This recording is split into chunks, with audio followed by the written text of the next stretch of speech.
नमस्कार दोस्तों। मेरा नाम है भालचंद्र। ब्रह्मांड सिद्धास्त्र में आप सभी का स्वागत है। आज की इस वीडियो में हम चर्चा करेंगे कुंडली विश्लेषण की जो हम सीरीज चला रहे हैं। इसमें आज की जो कुंडली है वह एक स्त्री की कुंडली है। इस कुंडली के बारे की जो विशेषता है वह यह है कि यह जो स्त्री है, इनका जो बचपन था वो काफी अच्छे तरीके से बीता था। मतलब फाइनेंशियली इनको किसी भी प्रकार के प्रॉब्लम कॉम्प्लिकेशंस कभी नहीं आए। इनकी शादी हुई, इनकी लव मैरिज हुई। लव मैरिज होते हुए भी इन्हें 2-3 बार सुसाइड अटेम्प्ट किए। उसी प्रकार इनकी शादी, इनके ये जिनके रिलेशनशिप में थे उन्हीं के साथ इनकी शादी हुई। शादी होने के बाद करीबन 4-5 साल में ही इन्हें थ्रोट का कैंसर डिटेक्ट हुआ। मतलब तब इनकी छोटी बच्ची थी, वो करीबन 1-1.5 साल की थी, तभी इनको थ्रोट का कैंसर डिटेक्ट हुआ। और वो कैंसर, मतलब वो कैंसर ठीक भी होने वाला था, लेकिन स्ट्रेस इन्होंने इतना लिया कि जैसे इनको पता चला कि इन्हें थ्रोट कैंसर है, करीबन 3-4 महीने में ही इन्होंने सुसाइड कमिट की, मतलब इन्होंने आत्महत्या की। तो ऐसी कौन सी बातें हैं जिसकी वजह से ये जो सभी घटनाएं थी वो जीवन में इतनी जल्दी जल्दी हुई? या फिर कैंसर से ज्यादा इन्होंने स्ट्रेस लेकर ये बात क्यों कही, मतलब इन्होंने आत्महत्या की वो क्यों की? इसी के बारे में चर्चा इस वीडियो में हम करने वाले हैं। जैसे कि आप यहाँ पर देख रहे हो, ये जो कुंडली है वो एक स्त्री की कुंडली है। इस कुंडली का जो लगन है वो मीन लगन है, और मीन लगन का जो स्वामी है गुरु, वो आप देख सकते हो कि नीच राशि में है या फिर लाभ भाव में है। लेकिन यहाँ पर मैं एक बात कहना चाहूंगा कि कुंडली में जो भी इफेक्ट मिलते हैं वो नॉर्मली जो फास्ट मूविंग प्लैनेट होते हैं उसके ही जरिए मिलते हैं। नॉर्मल जो गुरु, शनि, हर्षल, नेपच्यून या फिर राहु केतु, ये जो ग्रह है वो सीधे सीधे इफेक्ट नहीं करते, लेकिन जो फास्ट मूविंग प्लैनेट है उसके जो इफेक्ट है वो काफी जल्दी से मिलते हैं। तो देखेंगे किस तरह से हम इसे एनालाइज करते हैं। जैसे कि यहाँ पर आप देख सकते हो कि इस कुंडली में स्वास्थ्य के बारे में सबसे महत्वपूर्ण ग्रह है वो है लग्नेश, षष्ठेश और अष्टमेश। यहाँ पर यदि आप षष्ठेश देखते हो तो षष्ठ भाव जो है या फिर षष्ठेश से उससे रोग, शत्रु या फिर आपका जो स्वास्थ्य है वह देखा जा सकता है। तो यह जो षष्ठेश षष्ठेश है वह स्वयं के व्यय भाव में है, पंचम भाव में है, और यह आश्लेषा नक्षत्र में है। दूसरी ज्यादा महत्वपूर्ण बात जो अष्टमेश है, अष्टम स्थान पर यहाँ पर देख सकते हो कि अष्टम स्थान पर तुला राशि है, और तुला राशि का जो स्वामी है शुक्र, वह मीन व मिथुन राशि में है, लेकिन नेपच्यून के प्रतियोग में है। और ये जो नेपच्यून है वह वक्री भी है। अब ये जो बात है वो काफी महत्वपूर्ण हो जाती है। अब यहाँ पर दो बातें हैं जो कि टर्निंग पॉइंट है। शुक्र और नेपच्यून का प्रतियोग, जिसमें जो नेपच्यून है वो वक्री है। और यहाँ पर जैसे जो आप देख सकते हो कि सूर्य जो है वो स्वयं स्वयं के व्यय भाव में है। तो ये बात भी जान लेना ज्यादा आवश्यक है। इसके जो परिणाम है वो किस प्रकार के मिलते हैं, जैसे कि यदि शुक्र नेपच्यून का जो प्रतियोग है, शुक्र नेपच्यून का जब भी प्रतियोग होता है तो ऐसे जो व्यक्ति होते हैं वो विवाह के मामले में विवाह सुख काफी कम मिलना, या फिर इनके जो जोड़ीदार होते हैं उनसे भी छोटी मोटी बातों को लेकर प्रॉब्लम, कॉम्प्लिकेशंस, अविश्वास का जो भाव है वो चलते रहता है। और जैसे कि इनको लग सकता है कि इन्होंने जो भी विवाह, जिसके साथ भी विवाह किया है, तो जिस अपेक्षा से विवाह किया था वो अपेक्षा उनकी पूरी नहीं हुई। तो थोड़ा सा साइकोलॉजिकल ये जो भाव है, खास करके लैंगिक मामलों में या फिर विवाह के मामले में, शुक्र नेपच्यून का जो प्रतियोग है वो बहुत ही महत्वपूर्ण हो जाता है। खास करके वहां पर यदि नेपच्यून वक्री है या फिर शुक्र वक्री है तो ये जो बात है वो काफी ज्यादा एग्रीवेट होती है। विवाह सुख का कम मिलना ये भी महत्वपूर्ण होता है। जैसे कि यहाँ पर ये जो शुक्र है वो अष्टमेश है, तो शुक्र जो है वो इनके स्वास्थ्य के बारे में या फिर इनके जीवन के मामले में, क्योंकि जो अष्टमेश होता है वो मृत्यु का भाव होता है। तो गूढ़ मृत्यु जिसे हम कहते हैं, ये जो बात है, नेपच्यून जो है वो गूढ़ता से बहुत ज्यादा मायने रखता है, बहुत ज्यादा रिलेट करता है। तो मूड गूढ़ मृत्यु जो होता है वो काफी इंपॉर्टेंट है। और यहाँ पर यह भी बात है कि शुक्र जिस राशि में है, यहाँ पर शुक्र जैसे आप देख सकते हो शुक्र जो है वो मिथुन राशि में है। तो कोई भी ग्रह जिस राशि में होता है, उस राशि का जो स्वामी होता है वो बहुत मायने करता है। अगर उस राशि का स्वामी अच्छा है तो वो जो ग्रह जिस राशि में होता है उसके जो मिलने वाले परिणाम होते हैं वो काफी अच्छे हो सकते हैं। लेकिन यहाँ पर जैसे आप देख सकते हो कि जो बुध है वो बुध कर्क राशि में है, लेकिन वो जो बुध है वो करीबन आखिरी डिग्री में है आश्लेषा नक्षत्र में।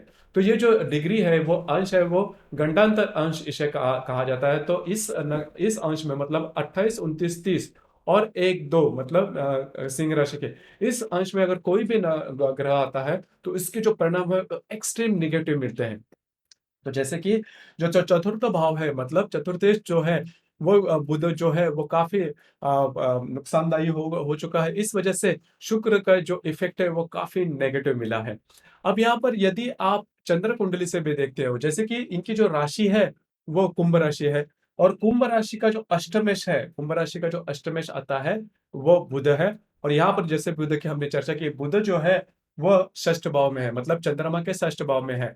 यह भी जो बात है वो बहुत ही महत्वपूर्ण हो जाती है स्वास्थ्य के बारे में। अब चंद्रमा का जो षष्ठेश है, चंद्रमा का जो षष्ठेश है वो खुद चंद्रमा ही है, और वह मतलब षष्ठेश जो है वो लगन भाव में आया है चंद्रमा के कुंडली से। जो चंद्र कुंडली से भी अगर आप देखो तो ये जो कुंडली है वो काफी ज्यादा स्पष्ट होती है कि इनकी जो आयुर्मान होगी वो काफी कम होगी। लेकिन यहाँ पर एक जो बात है वो काफी महत्वपूर्ण है, दो तीन बातें मैंने इसके पहले की कि इनका जो विवाह था वो प्रेम विवाह हुआ। तो चंद्र जब जब भी मिथुन तुला कुंभ में राशि में आता है या फिर मेष वृश्चिक राशि में आता है, तो फिर प्रेम विवाह होने के जो चांसेस है वो काफी ज्यादा बढ़ते हैं। ऐसे जो व्यक्ति होते हैं भिन्न लिंग व्यक्ति के प्रति इनका जो आकर्षण होता है वो थोड़ा सा ज्यादा होता है, क्योंकि मिथुन तुला और जो कुंभ राशि है वो काम त्रिकोण की राशि भी है, और जो मेष राशि और जो वृश्चिक राशि है वो मंगल की राशि है। तो उसमें भी अगर शुक्र जाता है तो भिन्न लिंग के व्यक्ति के प्रति जो आकर्षण है वो काफी ज्यादा बढ़ता है। तो यहाँ पर यदि आप शुक्र देखो तो वो मिथुन राशि में है, और इसी वजह से इनके जीवन में रिलेशनशिप आई। अब रिलेशनशिप में खुश क्यों नहीं हूं, क्योंकि जो नेपच्यून था वो प्रतियोग में था, तो रिलेशनशिप के मामले में या फिर विवाह के मामले में प्रॉब्लम इनके आए थे। और जब भी विवाह डिसाइड होने वाला था तब भी इन्होंने ऐसे कोई स्टेप्स उठाए, मतलब उस वक्त भी इन्होंने सुसाइड अटेम्प्ट किया था, लेकिन वो पूरी तरह से हुआ नहीं था, लेकिन सुसाइड का अटेम्प्ट इन्हें जरूर किया था। अब यहाँ पर जैसे आप देख सकते हो कि अटेम्प्ट ऑफ सुसाइड मतलब कई ये जो सुसाइड का जो अटेम्प्ट होता है इसके पीछे जो मानसिकता होती है वो काफी इंपॉर्टेंट, मतलब सुसाइड जब भी कोई अटेम्प्ट करता है उसके पीछे शारीरिक कोई व्याधि नहीं होती है, आपकी जो मानसिक होती है, मानसिक वादी व्याधि आप कह सकते हो, वो महत्वपूर्ण होती है। और आपकी जो मानसिकता है वो डिसाइड होती है मुख्यतः तीन ग्रहों के कारण, चंद्र, शुक्र और बुध।